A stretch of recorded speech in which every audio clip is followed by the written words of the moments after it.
qof kasta wuxuu ilaahay u qoray ayuu qaadayaa ma ahan waxaan ka waalid ahaan ilmaheena ka rabno ma ahan waxa waalidkeen anaka naga rabaan anaka maadaama ilmanahay wixii ilaahayna waafajiyo un baa dhacayo laakiinse waxaa la dadaalaa wuu gaaraa marka hasdiganin sii soco marka highest expectation amarayna wax walba waxay ka rajayaan meesha ugu wanaagsan oo kaleeto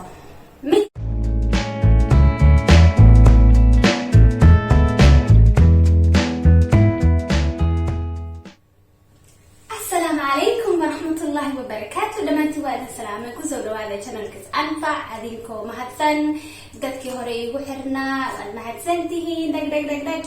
dadkiina cusubna soo dhawaada waa aad iyo aad u mahadsantihiin adinkana sidoo kaleeto waxaa ilaahay idinkaga rajeynayaa cimri dheer cibaado dhammaystiran iyo caafimaad dhan insha allah slogankayga waa kaasa aniga marka maanta sidaan hore xalaqadihii kale idinkugu soo waday maanta waxaan maraynaa bishii 9aad iyo dabeecadaha dadka laga arko bishaas dhasho iyo qaababka laga ogaado waxyaabaha laga arkay markii la sameeyay baaritaan dheer kadib marka bisha 9aad dadka dhashay waa dad jecel wax markaa u sheegay sidan wax siinaysa inaad siisid faahfaahin dheeraad ah ee buuxdo wax kala dhiman ma jeclo wax dhammaystiran faahfaahin dheeraad ah camal A ilaa Z ay dhahaan bilaaw ilaa dhamaad inaad u sharaxdid weeyaan koow waa taas midka labaad waxay jecel yihiin wax walba inay u samaysid dhagdhag perfectionist waa inay wax walba noqdaan meesha ugu wanaagsan perfect waa inay noqoto waayo dabeecadoodii maybe bishee dhasheenaa ka mid ma ogi laakiin baaritaankan waxaa lagu soo ogaaday dadkan markii la baaray sidaas hadday run tahay hadday been tahay hadday been ma ogi inay tahay inay run tahay ma ogi balse aniga case studies badanaa soo akhriyay iyo waxaasi buwaag ayaan goobaha ugu fiicanaa isleeyahaan kasoo qabsaday waxyaabo badanaa jiro laakiin dhowr wax ayaan kasoo qabsaday because videoga kulli ma kusoo koobi karin mana rabo inuu videoga aada u dheeraado adinkana igu caajistaan marka sidaas darteed waa soo qabtay meelaha isleeyahay waa muhiim dadkiina la wadaagtid waaye soo midka koowaad waxaan dhahnay waa dadkan dad waxaa waaye dad jecel in ma aragtay faahfaahin dheeraad wax walba aada u siisid midka labaadna waxaa waaye wax walba inay perfect ahaadaan ay jecel yihiin sida ugu wanaagsan sida ugu fiican inay u samaysid ay jecel yihiin dadkan marka waxaa muhiim marka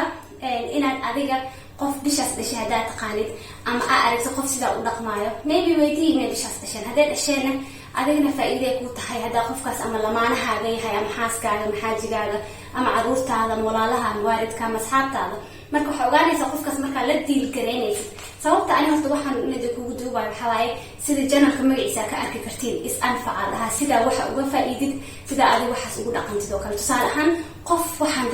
bishaan dhasho dabeecadahaas leh haddaa og tahay waxay kuu fududaynaysaa qofkaas inaad si wanaagsan ula noolaatid ama si wanaagsan wax u wada qabataan si aad nabadgelyo iyo farxad ugu wada noolaataan sidaas weeye so midka saddexaad waxaa waaye mar walba waxay rajeynayaan dadkan the high expectation wax kasta waxa ugu wanaagsan ayay kaa rajeynayaan wax walba waxa ugu fiican ayay kaa rajeynayaan wax walba waxa camal waxbarashadii wax la baranayo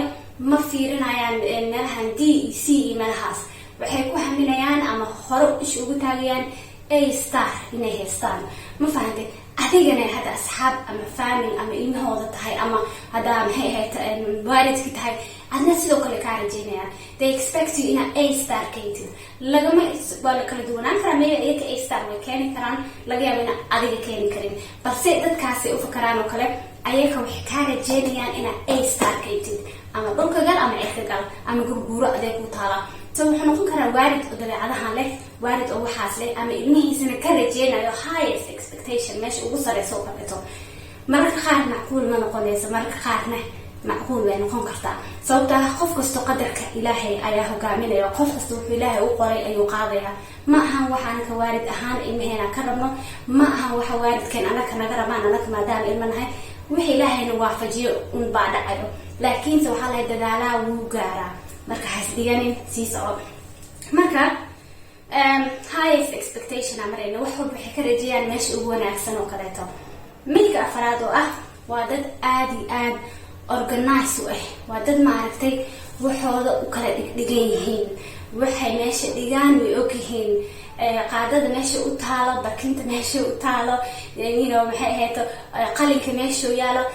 wax walbo meesha dhigaan way ogyihiin. Ogaasho bas maahan, waa organize. ma jeclo wax isku dhex yaacsan, ma jeclo guriga isdhex daadsan, ma jeclo ma aragtay buugaag meel kasta yaalaan, ma jeclo ma aragtay dhar meel kasta sursuran. waa very organized dadkan. waxay jecel waxooda inay wax u toosan yihiin, waqtigooda inuu u kooban yahay, toosan yahay, waxyaabahaasay jecel yihiin dadkaas. haddaa tahay qof dhashay bisha 9aad, dabeecadahan aad isku aragtay,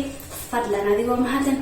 adoo aad u mahadsan, hoosta igu qor. marka intaas ayaan kasoo diyaariyay bisha 9aad. hadday run tahay adan kaa sugayaa waxaad la kulantay. ani bisha 9aad maana dhalanin, nasiib daro. waa idin sheegi doonaa marka idinka ii sheegtiin bishaa dhalateen, ani bishaa dhashay, markaas waa idin soo sheegi doonaa insha allah. marka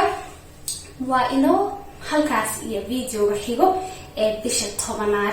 10aad qof dhasha aqaana arko calaamadahan, haddii ay run yihiin, haddii kale waa idin soo qori doonaa ana insha allah.